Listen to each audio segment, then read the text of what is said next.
అని చెప్పి మాట్లాడినాం. ఇవాళ కళ సాకారమే యూనిఫామ్ వేసుకొని వాళ్ళు వస్తూ ఉంటే నిజంగా చాలా గర్వంగా ఉంది. నేను ఈ మైండ్లో ఉన్నటువంటి ఆఫీసర్లందరికీ విజ్ఞప్తి చేస్తూ ఉన్నాను. ఆడబిడ్డలు ఎవరైతే సూపర్వైజర్స్ ఉన్నారో ఇంకా ఇతర పోస్టులలో ఉన్నారు, చాలా మంది 40-50 మంది దాకా ఆడపిల్లలు ఉన్నారు. వాళ్ళకి ఫెసిలిటీస్ దయచేసి మంచిగా ఇవ్వాలని చెప్పి కోరుతా ఉన్నాను. ఎందుకంటే ఒకటే ఒక రూమ్ ఉంది, నేను చూసిన చిన్నగా ఉంది చాలా.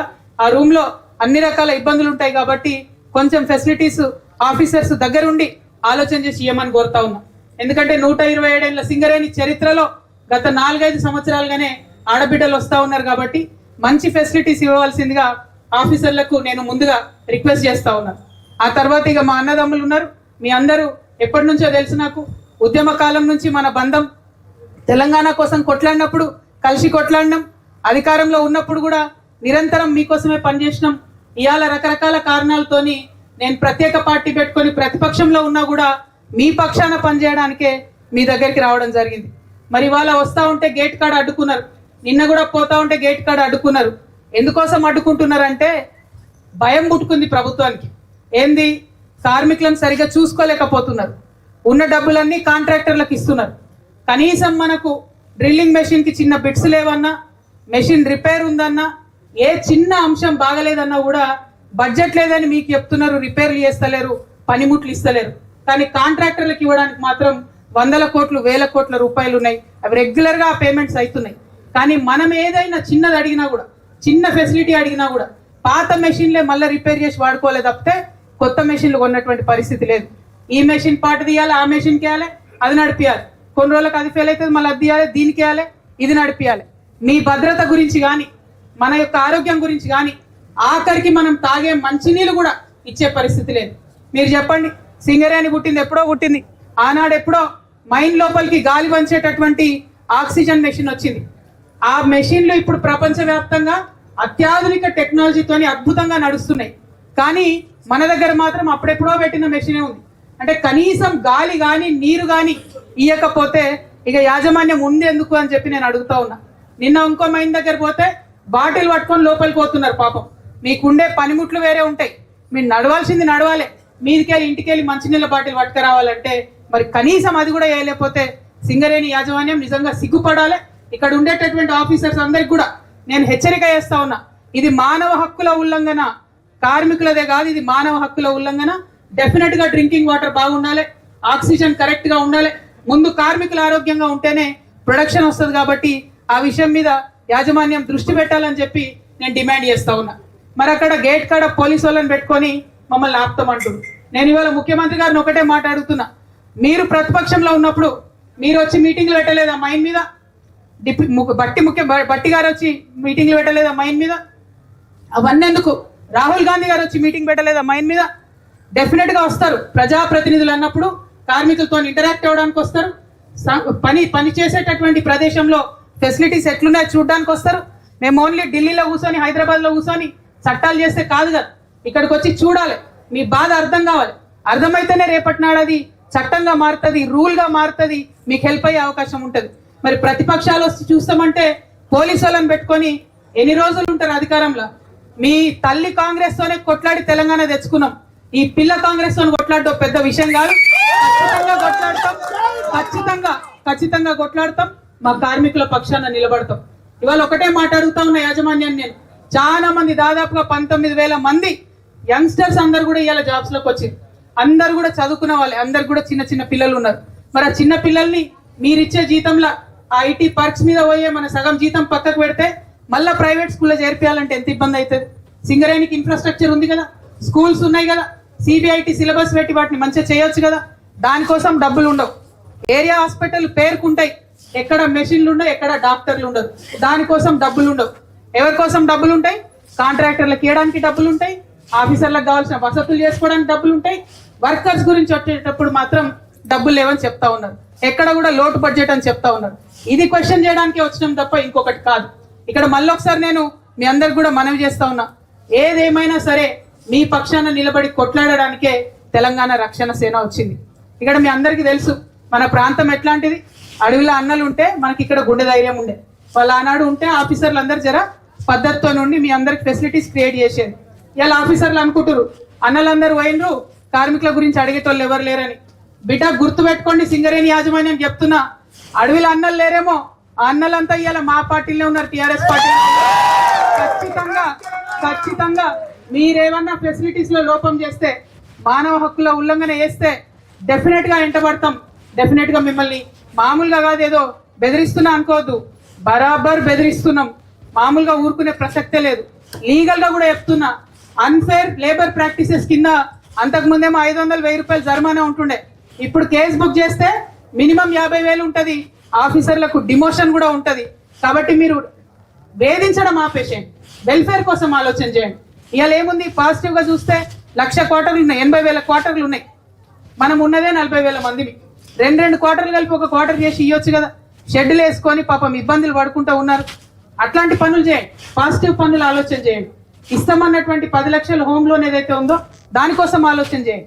అవన్నీ కూడా ఆపేస్తున్నారు. అన్నిటికన్నా ఎక్కువ డిపెండెంట్ ఉద్యోగాలు, వయసు అయిపోయినటువంటి వాళ్ళు, వయసు పైబడిపోయినటువంటి వాళ్ళు, ఆరోగ్యం బాగాలేనటువంటి వాళ్ళు, వాళ్ళని అన్ఫిట్ చేయకుండా అనవసరంగా ఇక్కడ ఉంచడంతో ఇబ్బంది అవుతుంది. మీ అందరికీ తెలుసు, నిన్న బట్టి విక్రమార్క గారు వచ్చి 350 మందికి ఉత్తరాలు ఇచ్చిపోయాడు. కానీ యాక్చువల్గా అన్ఫిట్ అయ్యి వెయిటింగ్ లో ఉన్న వాళ్ళు ఎంతమంది ఉన్నారు? 2000 మంది ఉన్నారు, 2000 మంది ఉన్నారు. అంటే 2000 మందికి ఆ తండ్రికి పోయే జీతం తండ్రిది పోతుంది, బిడ్డనో కొడుకో వాళ్ళు శాలరీ ఎక్కక వాళ్ళ శాలరీ పోతుంది. అటువంటి సందర్భంలో ఎంత ఇబ్బంది పడుతున్నారు, ఎంత వేదన పడుతున్నారు. నిన్న ఒక పెద్ద మనిషి కలిసి నాకు 4 నెలల్లో అయిపోతుందమ్మా నాది, నా కొడుకు జాబ్ ఎక్కాలి, ఏం చేయాలి నేను, ఏం మాత్రం కూడా వాళ్ళు మెడికల్ బోర్డు పెడతలేరు అని అడుగుతున్నారు. ఎందుకంత వేదన పెడుతున్నారు? పాలసీ చేసినాం కదా, ఇదివరకే చేసినాం కదా. 95-96% ఇమీడియట్ గా ఎవరు అప్లై చేస్తే వాళ్ళకి జాబ్ ఇవ్వాలని చెప్పేసినాం కదా. ఎందుకు మెడికల్ బోర్డు పెట్టడం లేదు? యాజ్ ఎ పాలసీ పెట్టండి మెడికల్ బోర్డు, మంత్లీ ట్వైస్ పెట్టండి మెడికల్ బోర్డు. ఎందుకోసం ఆపుతున్నారు? కార్మికులను వేధిస్తే మీకు వచ్చేది ఏంది? ఈ ప్రశ్నలు అడగడానికే వచ్చినాం. ఇక్కడికి వచ్చి ఈ ప్రశ్నలు అడిగితే అక్కడ హైదరాబాద్ లో కూర్చున్న సీఎం గారికి, డిప్యూటీ సీఎం గారికి అర్థమవుతుందేమో, పాలసీ మారుస్తారేమో, కనీసం మెడికల్ బోర్డు కంటిన్యూస్ గా పెట్టాలన్న ఆలోచన చేస్తారేమో అని ఇటు దాకా వచ్చినాం. మరి దాని విషయంలో ఆలోచన చేయాలి. ఇంకొకటి మీ అందరికీ తెలుసు, కిషన్ రెడ్డి గారు భారతీయ జనతా పార్టీ బొగ్గు మంత్రిగా ఉన్నాడు. ఆయనను ఒకటే రిక్వెస్ట్ చేస్తున్నా నేను, ఇక్కడ అన్న చెప్పిండు ఈ మైన్ మూసేస్తామంటే కొట్లాడి ఆపినమని. రేపటి నాడు ఇవాళ 38,000 ఉన్నాం మనం లేబర్, ఆఫీసర్లతో కలుపుకుంటే సింగరేణిలో ఉన్న స్టాఫ్ 40,000. రేపటి నాడు తగ్గించే ప్రయత్నం చేస్తున్నారు, గనులు మూసేసే ప్రయత్నం చేస్తున్నారు. మరి మనకు ఆనాడు ఎప్పుడో మన గోదావరి రివర్ వ్యాలీలో ఉన్న బొగ్గు గనులన్నీ మనకే ఉండే. మరి ఇవాళ కిషన్ రెడ్డి గారు నేను రిక్వెస్ట్ చేస్తున్నా, డిమాండ్ చేస్తున్నా, దయచేసి సింగరేణికి సపరేట్ గా మన కోల్ బ్లాక్స్ మనకు ఇవ్వండి. మేము టెండర్లకు పోయేటటువంటి పరిస్థితి ఇవ్వకండి, ప్రైవేట్ వాళ్ళతో పోటీ పడేటటువంటి పరిస్థితే కల్పించకండి. ఇవాళ ఇక్కడ ఎగ్జాంపుల్ చూసుకున్నట్టయితే సింగరేణి ఆధ్వర్యంలో నడుస్తున్న ఓపెన్ కాస్ట్ లో కూడా ఒక్కొక్క మైన్ లో మన కార్మికులు పర్మనెంట్ ఎంప్లాయీలు 2,000-3,000 మంది ఉన్నారు. పెంచుకునే ఆస్కారం ఉంది, ఇంజనీర్లు ఉన్నారు, స్టాఫ్ ఉంది, మంచి కష్టపడేటటువంటి వాళ్ళు ఉన్నారు. కానీ సింగరేణి యాజమాన్యం దగ్గర మనసు లేదు, ప్రైవేటైజ్ చేయాలనే ఆలోచన ఉంది. ప్రైవేటైజేషన్ ఆఫ్ సింగరేణికి ఎట్టి పరిస్థితులలో హెచ్ఎంఎస్ ఒప్పుకోదు, టిఆర్ఎస్ ఒప్పుకోదు. ఖచ్చితంగా అండర్ గ్రౌండ్ మైన్లు తెరవాల్సిందే. మీ అందరి దయ వల్ల ఫ్యూచర్ లో ఖచ్చితంగా టిఆర్ఎస్ అధికారంలోకి వస్తుంది. As a policy underground మైన్లు తెరుస్తాం. 1,00,000 ఉద్యోగాల దాకా కూడా సింగరేణిలోనే ఇచ్చేటటువంటి ఆస్కారం ఉన్నది. కానీ కేవలం వాటిని ఇవ్వకుండా పక్కకు పెడతా ఉన్నారు. కాబట్టి ఇవ్వాలని చెప్పి అండర్ గ్రౌండ్ మైన్స్ ని తెరవాలని చెప్పి నేను డిమాండ్ చేస్తా ఉన్నాను. ఇట్లా 1 కాదు 2 కాదు చెప్పుకుంటా పోతే అనేక కష్టాలు ఉన్నాయి. ఇక అన్ని మోసమే కదా. లాస్ట్ టైం లాభాలలో వాటా అని ఇచ్చిర్రు, మీ అందరికి తెలిసి ఎట్లా ఇచ్చిర్రు. ఆ వాటా పేరుకే పర్సంటేజ్ పెద్దగా ఉంటుంది కానీ సగం లాభాలు దాచిపెట్టి మిగతా దాంట్లో మీకు షేర్ ఇచ్చిర్రు. సో నేను ఒకటే ప్రపోజల్ పెట్టిన, మొత్తం యావరేజ్ గా ఇప్పటి వరకు లాభాలలో వాటా ఎంత ఇచ్చిరో తీసుకోండి. మాక్సిమం ఏ సంవత్సరం అయితే వచ్చిందో దానికన్నా ఒక 10,000 ఎక్కువ ఇవ్వండి. అంతే, మమ్మల్ని కన్ఫ్యూజ్ చేయకుండా ఇంత పర్సెంటేజ్ ఇస్తాం అంత పర్సెంటేజ్ ఇస్తామని. ఇప్పుడు అధికారంలో ఉన్న సంఘాలు ఏమడుగుతున్నాయి? 40% ఇవ్వండి, 42% ఇవ్వండి అంటారు. ఎందుకోసం అడుగుతారు? లాభాలు ముందే కట్ చేస్తారు కాబట్టి 40% ఇవ్వండి, అంత ఇవ్వండి, ఇంత ఇవ్వండి అంటారు. మీకు చెప్పుకోవడానికేమో ఇంత ఇచ్చినామని చెప్తారు, కానీ మన అకౌంట్ లో చూస్తే మాత్రం పైసలు తక్కువ వస్తాయి. కాబట్టి నా ప్రపోజల్ ఒకటే, ఇప్పటి వరకు హైయెస్ట్ ఏ ఇయర్ వచ్చిందో చూసి దానికన్నా 10,000 ఎక్కువ ఇచ్చి మా కార్మికులకు లాభాలలో వాటా ఇవ్వమని నేను కోరుతా ఉన్నా. వాజిబేనా? కరెక్టేనా? కరెక్ట్ అయితే ఒకసారి చేస్తారా ప్లీజ్? వద్దా లాభాలలో వాటా మనకు? జై తెలంగాణ, జై సింగరేణి. ఇట్లాంటివి 1-2 కాదు, మైక్రో లెవెల్లో చాలా ఇష్యూస్ మీద సింగరేణిలో జరుగుతున్నటువంటి ల్యాప్సెస్ మీద దగ్గరుండి పనిచేస్తా ఉన్నాం. ఈ ఒక్కటే కాదు, అన్ని మైన్ల దగ్గరికి వెళ్తా ఉన్నాం.